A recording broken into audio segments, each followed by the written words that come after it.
Welcome to The Real Truth in Lending. I'm Craig Berry. This is Shane Spink.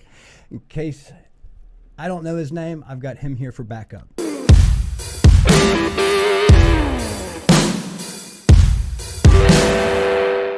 So, I figured the first thing, before it gets to the point where it's just, it's yesterday's news and it's ad nauseum at this point.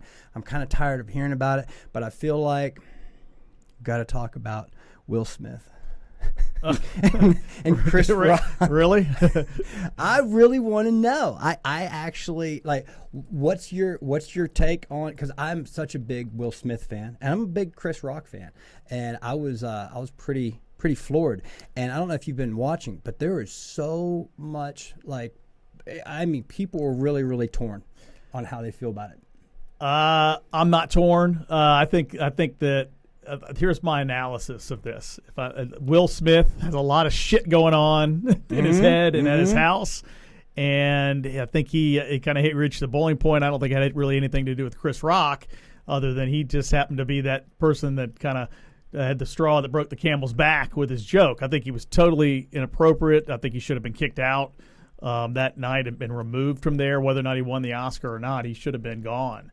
And you can't attack people. If we get to the point where you're just attacking comedians on stage because you don't like what they say, then we're never going to have comedians go up on the stage anymore and do these productions or these comedy shows. So I would be. I mean, I don't want to be in a team. I'm not Team Rock, but I agree. I think he was totally in the wrong, and it was ridiculous. It was. I thought it was. And again, I'm huge Will Smith fan. And I mean, he's literally one of my favorite actors, and I was so disappointed.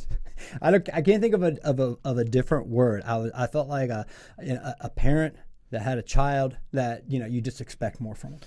And I think for me, if he would have gone back and sat down in his seat and not said anything else, but then when he yelled the two things about not you keep my wife's name out of your effing mouth, I think that kind of validated that he was out of line. And it was, I mean, this is the most prestigious award show that's on every year, and he lost it. And for them to let him, I guess what came out yesterday was they did ask him to leave. They did, and he refused. Because I guess he knew he was probably going to win an Oscar, and he did. And he did win an Oscar, and he really didn't show much remorse for it. He showed more remorse. He just said he does. Love makes you do stupid things. I mean, that's not an apology or remorse. And he didn't apologize to Chris. Yeah. He didn't apologize to the man that he just physically assaulted. And it really blows my mind, because in what other setting or environment does he not get locked up? And the other side of the coin is that Chris Rock, who's one of the top comedians of all time, could have buried him right then and just gone bop, bop, bop, bop, bop with some stuff, and that place would have been laughing or been shocked, and he probably would have buried him right there. Ratings would have been good. And he held back. You can see he kind of held back. He thought about it for about a millisecond, switched back to the show, and was professional. I thought he was very professional. I thought he handled it as good as what you could have. But it could have been. Even when Will was going off about it and about keep my wife's name out of your mouth, he actually, I don't know if you really saw, he was legitimately like, okay. He goes, I will. Yeah. He really, it was almost like you saw when his brain was turning, like, wait a minute, did I say, he was almost like he had to second guess what he was saying because of all the jokes. It was a stupid joke. I mean, it was harmless. G.I. Jane, if you break it down, she was kind of a sexy warrior, hot, shaved head and all that. Demi Moore in that movie. I didn't really see it as a takedown. I just thought it's a little bit, a little stupid, funny joke at the Oscars. I mean, they're never really ever that funny at the Oscars. So and look, I don't want to even go down this path necessarily, but I also feel like the Oscars is. I mean, it's such a pretentious, it's the rich, the elite Hollywood stars get together to stroke one another's egos. Yes. And so it's like, I feel like it's hanging on by a thread. And he went street on him. Yeah, he totally did. He totally did. And don't even get me started about the fact that Jada didn't show up to the Oscars, back in, what year was that? I think it was 2016 or 2017. And she had basically banned the Oscars, and then comes back, and now she's the center. No, I didn't know that. Oh, yeah, she had banned the Oscars just because there wasn't enough black people, male or female, that had been nominated. And ironically, she shows up to this one. Her husband is not only nominated but wins, but of course then becomes so overshadowed by this assault. But anyway, I feel like it has to be mentioned, so we'll let it go. It has to be. I mean, and how do we pivot Yeah. to the mortgage business from that? No, I'm not ready to pivot yet. I want to ask. Okay. So we're doing some trivia here. So here's some more trivia. Okay. What do James Bond, Glengarry Glen Ross, and Phil Dunphy have in common?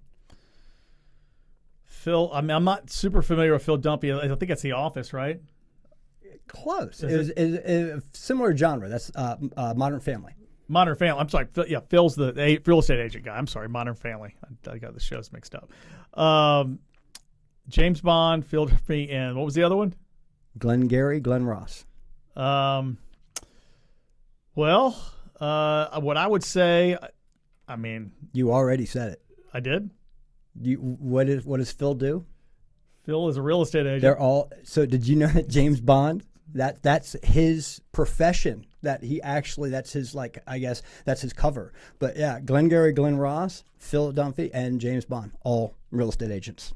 Now you know. Really? Yep. James Bond is a real estate agent? Yes, he was. Look it up. We're Google talking about the same James Bond? We are. Okay. All right. So now we're going to pivot a little bit into housing-related trivia. More fun stuff, and this is really interesting. Median home prices in the United States hit the highest that they have ever been on record. What do you think, Shane Spink, the median home price I'm going to guess, and I'm going to say it's in the threes, and I'm going to say it's $335. You're 70,000 short. It's over 405. I know. That is absolutely insane. And along those lines, that's 405,000. 405,000. That is correct. Yeah. And so along the same lines, median home payments, the housing payment that is the average in the United States, hit the highest in 20 years. You want to try to ballpark it? 2,200?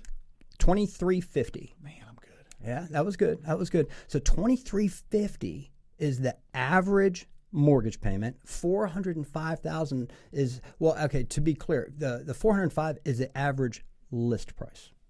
So I don't know if that necessarily means. Well, right now that'd be under what it would true. be selling That's for. true. Yeah. And actually, that's actually something that I was also reading about. Is very interesting. Do you know that last month, more than 40% of the homes that were listed sold over the list price? I'm surprised it's not more than that. I know. Yeah. I was actually a little bit surprised about that too.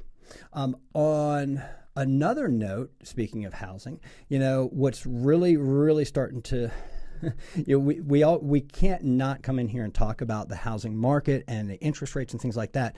But what is encouraging is the fact that there was a survey done, and more than 35% of millennials plan to sell their homes in the next 12 months. Why is that significant, Shane? Because we need inventory? We need inventory, and the millennial group demographic is the ones that are actually having the biggest impact on the market. Yes. So the fact that they're doing that is going to free up inventory, because make no mistake, there's not a shortage of homes. There's a shortage of sellers. There's just, people are really, really just, when we talked about a little bit over lunch, people are uncertain. So what are they doing? They're essentially sheltering in place. with low rates, Right. on their house. Right, Yeah. right, exactly. Because of course, interest rates have been going up like crazy. I feel like every time we come in here, we're talking about the fact that they're up again. But yeah, I mean, think about it. If I own a home right now, it's at 3%, and I'm happy with it. I mean, it's almost one of those things that it's for a lot of people. I think it's almost like a pride thing. You know, it's bragging rights to give up that 3% interest rate. Well, I think that. Well, I did read something the other day that I think people are staying in their homes longer than they ever have in the last 30 to 40 years. Yep. And I that's read that. another thing, and it's a byproduct of what you just said, mostly. Absolutely. Yeah. Absolutely. Well, that's all I got, man. I wanted to throw a couple of trivia. You did you did okay. You did okay. You know, I mean, I understand what's going on here. You're going to be going to the beach, and you probably got a little beach brain going on. I do. It's spring break, ready to go. Hit it. I think I did better than you're saying. I didn't get the James Bond as an agent. I call BS on that. I'm still calling BS. He's going to I Google want it. you all to check that out because I don't believe it. The only person on that list that's a real estate agent is that make-believe dude, Phil, crazy dude, in there with the hot wife. His wife is so hot. I thought she was the hottest one in the show. She's a hottie. Hotter than the other chick, the other Spanish chick. I agree. Yeah. Yeah. Julie Bowen. Julie Bowen, I love you out there if you're out there. Look at you. You're awesome. And you're and smart. even dropping her name. Okay, one more. Like, what's the other one that you call? What's her name? Sofia Vergara. Vergara. Yeah. She's okay, but she's no Julie Bowen. And she's just so. I'm sorry, she's obnoxious. She's over the top. Yeah, I have a hard time with being that over the top. So anyway, if you would like more trivia or more housing or whatever it is that you would like for us to talk about, we want to hear from you. So please comment, like, subscribe, hit the notification bell. That is the best thing that you can do to show your appreciation for all the time and energy that we put into delivering this incredible content. It's incredible. And that's all I got. I hope you have a wonderful vacation. Bring me back some sand, and we'll see you next week. See you guys.